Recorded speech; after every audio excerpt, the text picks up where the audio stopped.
Hello dear friends, तो मैं हूं आरती। संस्कृति आईएएस यूट्यूब चैनल पे आप सभी का स्वागत है। मैं हाजिर हूं एक नए विषय को लेकर के। आज हम चर्चा करने वाले हैं जो पुलिस सुरक्षा दी जाती है।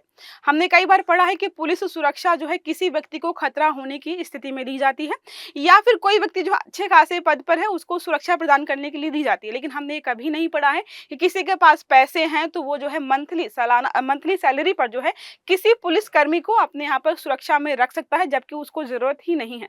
तो यहाँ पर पंजाब और हरियाणा का जो हाई कोर्ट है उसने यहाँ पर जो एक तरीके से सूचना जारी की, हलफनामा मांगा है कि अगर किसी व्यक्ति के पास पैसे हैं तो वो अपने यहाँ पर सुरक्षा कर्मी कैसे रख सकता है। एक तरीके से समानता का उल्लंघन है।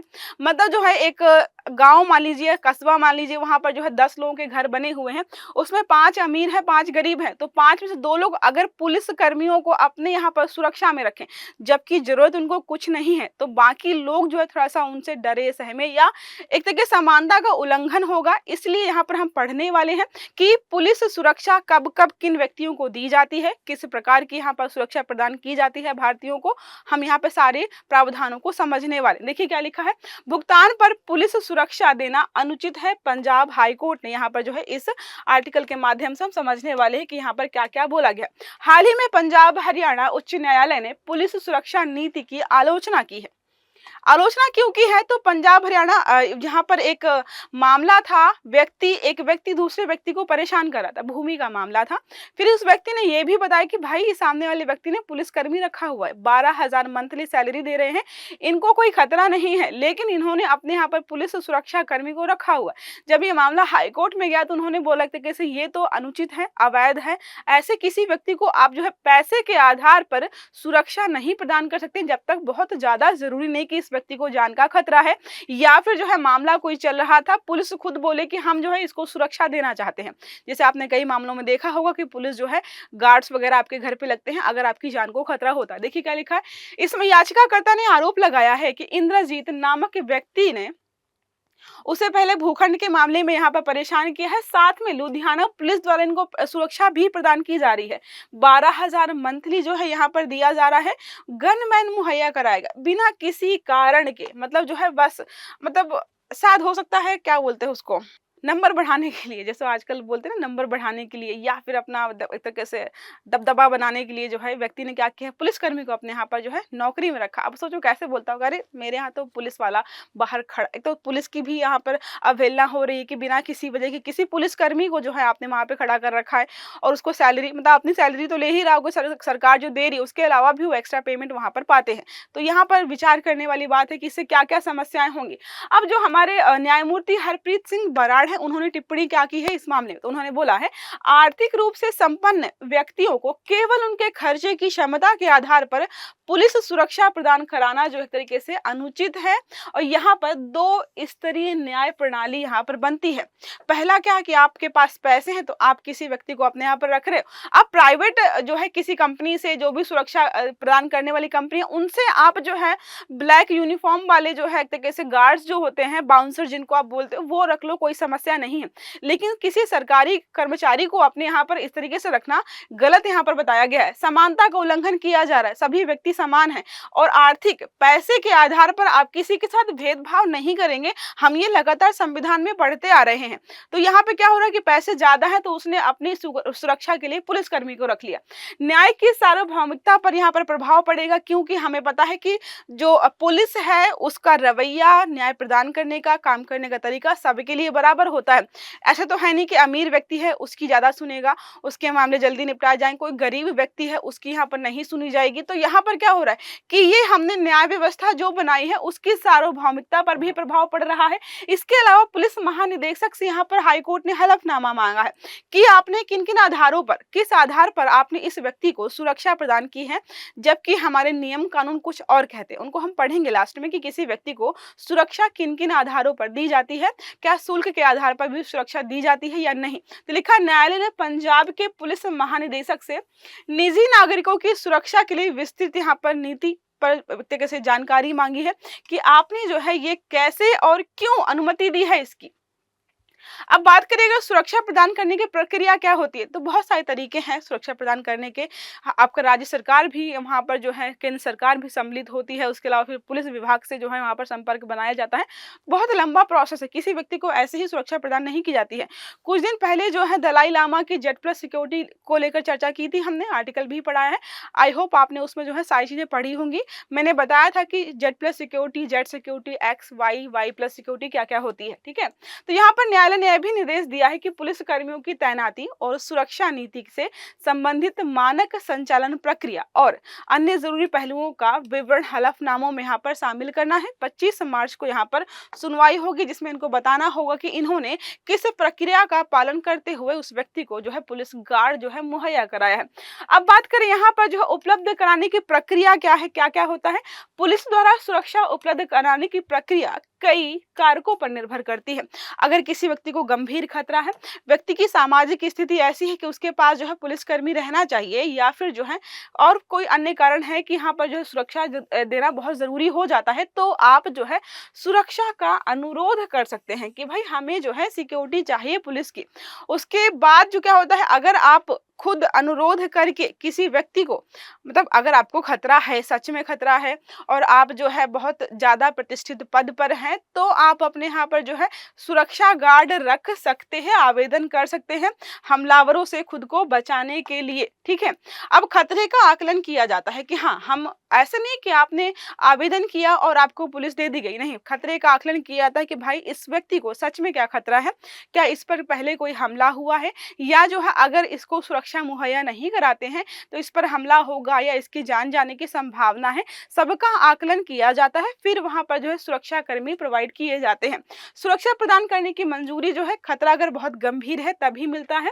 राज्य या केंद्र सरकार के निर्देशानुसार सुरक्षा को मंजूरी दी जाती है कि इनको जो है एक्स वाली सुरक्षा देनी है, Y, Y plus, Z, Z plus, मतलब जितना खतरा है उसके आधार पर यहाँ पर आपको सुरक्षा प्रदान की जाती है। वीआईपी, न्यायाधीश, सरकारी अधिकारी आदि की सुरक्षा का निर्णय हमारे कौन लेते हैं, गृह मंत्रालय या फिर जो है राज्य सरकार डिसाइड करती है कि किसको कौन सी सुरक्षा यहाँ पर देनी है, ठीक है।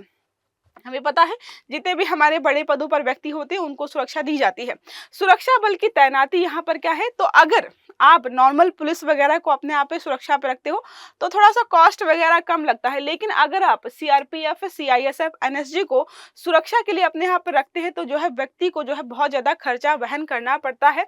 संबंधित व्यक्ति के घर, कार्यस्थल या यात्रा के दौरान यहाँ पर सुरक्षा उनके द्वारा दी जाती है। समय समय पर समीक्षा, अब ऐसा नहीं है किसी व्यक्ति को जो है हमने जेड प्लस सिक्योरिटी दे दी या फिर जो है वाई प्लस सिक्योरिटी दे दी या फिर जो है वाई सिक्योरिटी दे दी, तो ऐसा नहीं कि एक बार दे दी जीवन पर्यंत रहने वाली, नहीं। जैसे ही लगता है कि चलो खतरा टल गया है, तो मान लीजिए जेड प्लस सिक्योरिटी दी गई थी जहां पर लगभग 50 से ज्यादा, लगभग 52 जो है आपको सुरक्षा कर्मी दिए जाते हैं, जिसमें अलग अलग फील्ड के सब सम्मिलित होते हैं।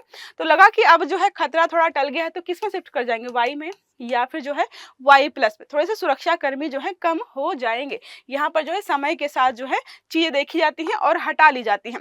अब विशेष परिस्थितियों में त्वरित सुरक्षा, अब कोई जो है ऐसा इमरजेंसी वाला मामला आ गया, तो अब यहाँ पर आप पूरी प्रक्रिया का पालन करेंगे कि पहले परमिशन लेते हैं, जो है पहले जो है बताते कैसे एप्लीकेशन दायर करेंगे, फिर जो है परमिशन लेंगे और व्यक्ति को जो है तुरंत ही पुलिस मुहैया करानी है, वरना जो है कल को ही उसकी जान चली जाएगी या परसों जान चली जाएगी। कोई बहुत बड़ा अधिकारी है, उसको जो है सिक्योरिटी अपनी बढ़ानी है, तो ऐसे मामलों में क्या होता है, तुरंत जो है सिक्योरिटी प्रदान की जाती है, बाद में सारा जो प्रोसीजर है वो फॉलो किया जाता है। पुलिस सुरक्षा के लिए शुल्क, तो जो सरकारी अधिकारियों को सुरक्षा दी जाती है उसके पैसे नहीं लगते हैं, ठीक है। तो अगर आप कल को आईपीएस, आईएएस अधिकारी बनते हो, कुछ आपने ऐसा कुछ कर दिया जिससे आपको पुलिस सुरक्षा की जरूरत पड़ी, तो आपसे पैसे नहीं लिए जाएंगे। हाँ, लेकिन क्या होता है, अगर आप पैसे पर रखना चाहो तो भी यहाँ पर एक तरीके से प्रावधान है। पुलिस द्वारा सुरक्षा प्रदान करने के लिए शुल्क विभिन्न कारकों पर निर्भर करता है, सुरक्षा की श्रेणी पर, सुरक्षा कर्मियों की संख्या पर, उसके अलावा सुरक्षा अवधि पर जो है, इसके आधार पर जो आपसे पैसे लिए जाते हैं। कुछ मामलों में सरकार द्वारा सुरक्षा प्रदान की जाती है। अब कोई व्यक्ति है, मतलब मान लीजिए कि कोई गवाह है, अब उसको जो है पुलिस सिक्योरिटी दी जाती है, आपने देखा हो कई बार मूवीज़ में, तो जो गवाह को पुलिस सिक्योरिटी दी जाती है, उसके पैसे सरकार वहन करती है। कोई सरकारी कर्मचारी है, उसको सिक्योरिटी दी रही, तो वो सरकार वहन करेगी, ठीक है? तो कई मामलों में जो है सरकार खुद खर्च उठाती है, कई मामलों में खर्चा जो है आप पर होता है। सरकारी अधिकारियों और वीआईपी के लिए हमने पढ़ा है, जेड प्लस सिक्योरिटी मैंने पढ़ाया था कि कोई बड़ा बिज़नेसमैन है, कोई एक्टर है, एक्ट्रेस है या कोई बड़ा राजनेता है, उनको जो हम सुरक्षा प्रदान करते हैं अलग-अलग प्रकार की, उसके कोई यहाँ पे चार्जेस नहीं लगाते हैं। हाँ, कुछ प्राइवेट अगर जैसे कोई एक्टर है, एक्ट्रेस है, अगर इन्होंने अपने यहाँ पर सुरक्षाकर्मी रखा है, तो उनसे जो है यहाँ पर पैसे लिए जाते हैं। देखो लिखा है, कुछ विशिष्ट मामलों में सुरक्षा को गृह मंत्रालय, राज्य सरकार द्वारा स्वीकृति दी जाती है और उसके अनुसार शुल्क नहीं लिया जाता है। तो यहाँ पर शुल्क नहीं लिया जाता है। अब बात करें निजी व्यक्तियों और संस्थानों के लिए। कोई संस्था है वो अपने यहाँ पर पुलिसकर्मी रखना चाहती है, कोई निजी व्यक्ति है वो अपने यहाँ पर पुलिसकर्मी रखना चाहता है, तो फिर क्या होता है, उनको जो है पैसे देने पड़ते हैं। यहाँ पर है Z plus Z, Y plus Y और एक्स, इनमें कोई फर्क नहीं होता है। सुरक्षा कर्मियों की संख्या यहाँ पर अलग अलग होती है। यहाँ पर जैसे मान लीजिए 5 है, यहाँ पर 7 है, यहाँ पर 11 है, यहाँ पे हो गई 22 हो गई, यहाँ पर कितनी होगी 50 हो गई, तो अलग अलग होती है। और जो है हो सकता है कि यहाँ पर नॉर्मल पुलिसकर्मी हो, यहाँ पर पुलिसकर्मी हो, उसके साथ ही सीआईएसएफ और एनएसजी कमांडो जहाँ पे सम्मिलित हो जाते हैं, तो ये सारा होता है और कुछ यहाँ पर फर्क नहीं होता है, ठीक है। सुरक्षा शुल्क की अनुमति दरें दरें क्या होती है, मतलब कि मैंने बताया आपको कितने दिन के लिए आप सुरक्षाकर्मी रख रहे हो और कौन से तरीके से एनएसजी कमांडोज रखे हैं आपने या फिर जो है नॉर्मल सुरक्षाकर्मी रखे हैं, कितनी संख्या में रखे हैं, इसके आधार पर जो है शुल्क यहाँ पर लिया जाता है। लेकिन अगर आप सुरक्षा जो है केंद्रीय बलों से लेंगे तो आपको पैसे ज़्यादा पेमेंट करने होते हैं।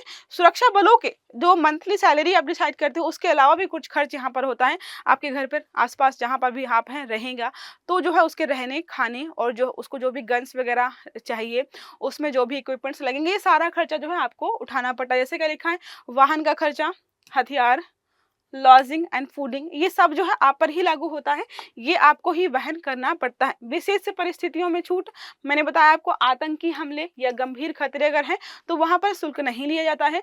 सामाजिक कार्यकर्ता है, गवाह वगैरह है, संवेदनशील वाला मामला है, तो वहां पर जो है शुल्क नहीं लिया जाता है।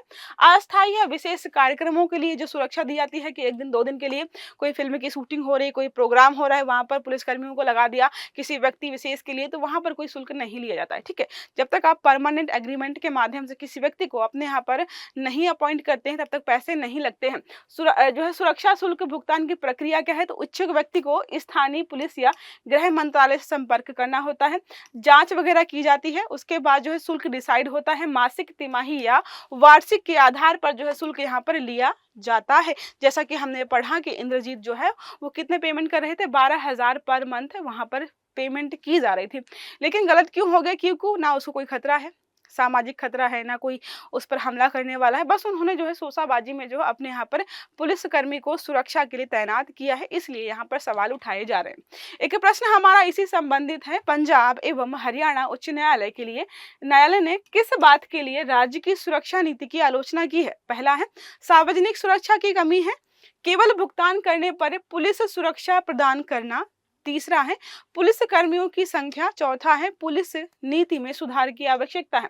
एक प्रश्न आपका है, मुझे हमें पता है ऑलरेडी पंजाब एवं हरियाणा के लिए एक ही हाई कोर्ट है, तो आपको कमेंट बॉक्स में बताना है कितने राज्य ऐसे हैं जहां पर जो है 2 राज्यों के बीच ओनली एक ही हाई कोर्ट काम कर रहा है, ठीक है। तो ये रहा छोटा सा आर्टिकल, आई होप आपको ये समझ में आया होगा। क्लास अच्छी लगी है तो लाइक जरूर करिएगा, चैनल को सब्सक्राइब करना मत भूलिएगा, बेल आइकन दबाइएगा ताकि जितने भी हमारे आर्टिकल्स हैं वो आपको समय पर मिलते रहें। अच्छे से पढ़िएगा। Have a good day. Thank you.